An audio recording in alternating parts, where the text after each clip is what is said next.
Assalamualaikum warahmatullahi wabarakatuh. Apa kabar semuanya? Semoga di dalam COVID-19 ini kita semua dalam keadaan baik-baik saja. Izin memperkenalkan diri, nama saya Ferry Riswanto dari mahasiswa pendidikan vokasional teknik elektro. Pengelolaan laboratorium dan bengkel ini diajukan sebagai tugas dari mata kuliah K3. Langsung saja, pengelolaan laboratorium dan bengkel.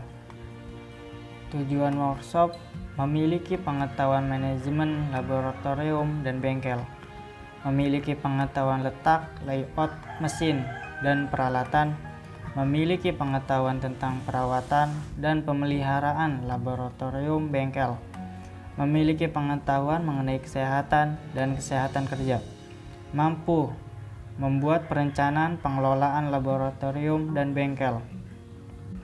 Manajemen yaitu teknik atau cara tertentu dalam rangka mencapai suatu tujuan. Manajemen sebagai sesuatu proses mencakup yang pertama, perencanaan, planning, yang kedua, pengorganisasian, organizing, yang ketiga, pelaksanaan, actualizing, dan yang terakhir, pengawasan, controlling, yang memanfaatkan pengetahuan maupun keahlian dalam rangka mencapai tujuan yang telah ditetapkan. Proses improvement yang pertama ada planning, plan. Yang pertama tahapan menentukan target atau sasaran yang ingin dicapai dalam peningkatan proses permasalahan yang ingin dicapai. Menentukan metode yang akan digunakan untuk mencapai target. Merencanakan terhadap penggunaan sumber daya seperti manusia, biaya, mesin, dan penjadwalan. Yang selanjutnya ada DO, yaitu penerapan atau pelaksanaan semua yang telah direncanakan di tahap planning, termasuk menjalankan prosesnya, serta melakukan pengumpulan data collection, yang kemudian akan digunakan untuk tahap cek atau actualizing. Di sini ada tahap cek yang pertama, tahap pemeriksaan dan peninjauan ulang, serta mempelajari hasil-hasil dari penerapan di tahap DO. Melakukan perbandingan antara hasil aktual yang telah dicapai dengan target yang ditetapkan, dan juga ditetapkan jadwal yang telah ditentukan. Terakhir yaitu tahap action. Tahap ini untuk mengambil tindakan yang seperlunya berharap hasil-hasilnya dari tahap cek. Pertama, tindakan perbaikan, yang kedua, tindakan standarisasi. Ada pemeliharaan dan perawatan. Tujuan kegiatannya yaitu dilakukan dengan sadar untuk menjaga suatu peralatan agar selalu dalam keadaan baik dan siap pakai. Tujuannya itu usia peralatan lebih panjang dan awet. Yang kedua, kondisi peralatan selalu baik dan optimal. Yang ketiga, persiapan peralatan selalu baik ketika ingin digunakan. Yang keempat, menjamin keselamatan bagi pengguna. Jenis perawatannya yang pertama, perawatan terencana. Prosesnya yaitu yang sudah diatur dan sudah diorganisasi untuk antisipasi suatu perubahan yang terjadi pada masa yang akan datang.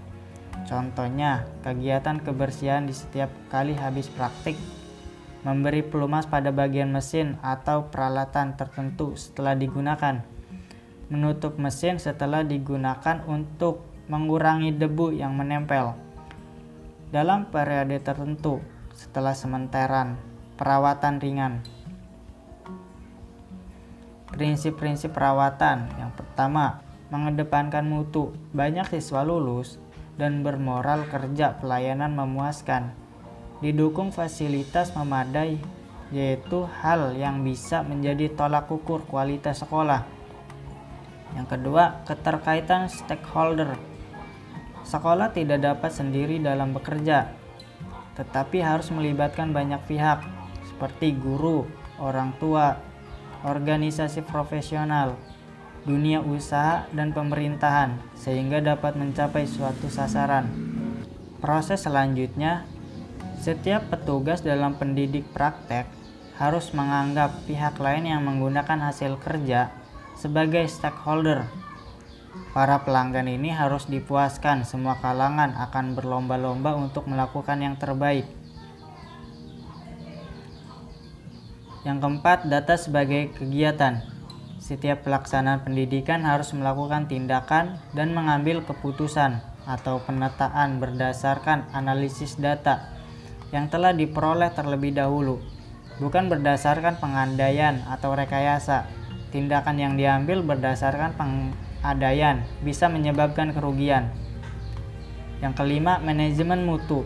Setiap pengambilan keputusan di dalam proses pendidikan dilakukan secara partisipasif, bukan otoritatif, di mana terdapat titik kendali mutu, quality checkpoint. Setiap orang pelaksana pendidikan harus mengaudit hasil pelaksanaan tugasnya dengan standar mutu yang telah ditetapkan.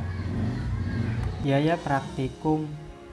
Khusus untuk biaya praktikum untuk jenis SMK sangatlah besar, baik berupa bahan untuk praktek, alat atau mesin, dan perlengkapan serta energi listrik ataupun lainnya. Hal ini memerlukan terobosan-terobosan, seperti bagaimana membuat barang-barang praktikum itu bukan hanya merupakan barang latihan atau barang simulator, tetapi diusahakan menjadi barang yang jadi layak jual atau dipasarkan, kemudian hasil penjualan bisa digunakan untuk menjadi bahan dan sebagai untuk menunjang biaya energi.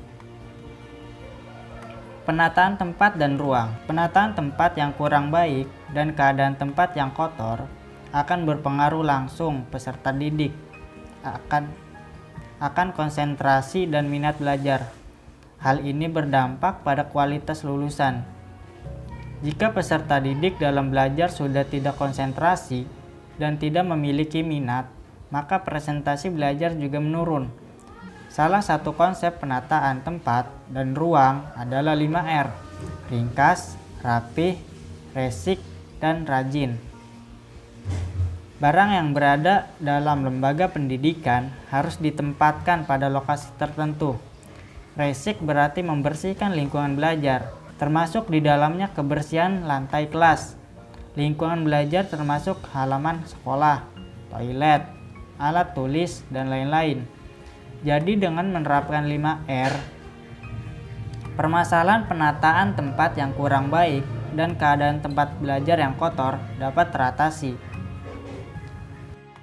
Segitu penjelasan dari saya tentang pengelolaan laboratorium dan bengkel. Terima kasih. Assalamualaikum warahmatullahi wabarakatuh.